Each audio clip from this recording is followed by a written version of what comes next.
Artinya kalau kita bicara tentang masalah board of peace, ini adalah benar-benar premanisme 100% premanisme.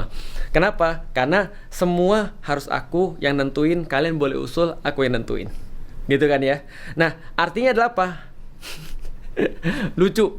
Artinya adalah kalau ada orang sudah tahu seperti itu, dia dalam keadaan tertekan, berarti dia masuk ke situ, itu jelas karena dia nggak punya pilihan. Bukan karena kamu punya negosiasi. Kamu punya ground, kamu punya kamu punya posisi untuk bernegosiasi. Enggak, justru kamu nggak punya posisi untuk bernegosiasi. Kamu nunjukin banget kalau kamu masuk ke situ bahwa kamu tuh lemah, kamu nggak bisa buat apapun kecuali nurut apa yang diinginin oleh para bully itu, oleh para orang-orang yang preman-preman itu. Karena dia memang, ya daripada nanti kita dipukulin, ya daripada nanti kita dinaikin tarif, ya daripada nanti kita dipersulit, ya udahlah kita ikut aja lah, terserah dia aja lah. Pokoknya kamu siap, izin bos, izin Pak Ketua, kami ikut. Karena kami nggak punya kekuatan, kami bahkan nggak bisa negosiasi.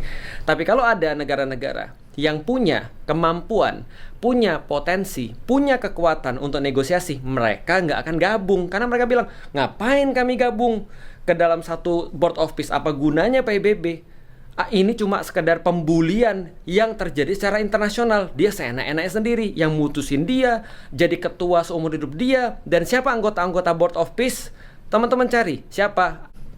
Mantunya. Sekarang kita tahu, orang-orang nepotisme itu memang barengan tuh, orang-orang tuh ngumpul. Mantunya Jared Kushner, pengusaha, dilibatin dalam board of peace. Kenapa harus dia sih?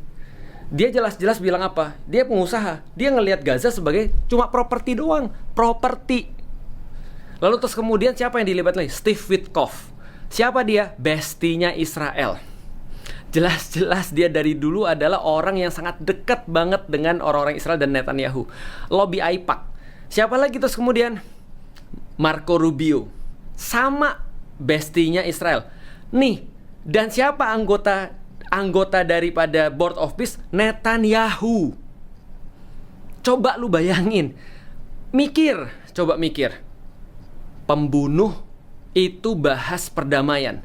Orang yang ngasih senjata buat bunuh atau bahkan terlibat dalam pembunuhan itu disuruh untuk bahas perdamaian. Sementara orang-orang yang dibunuh, digenosida, tidak diajak bahas sama sekali tentang tanah mereka yang dijadiin properti, tentang tanah mereka yang akan diperebutkan oleh elit-elit yang di barat.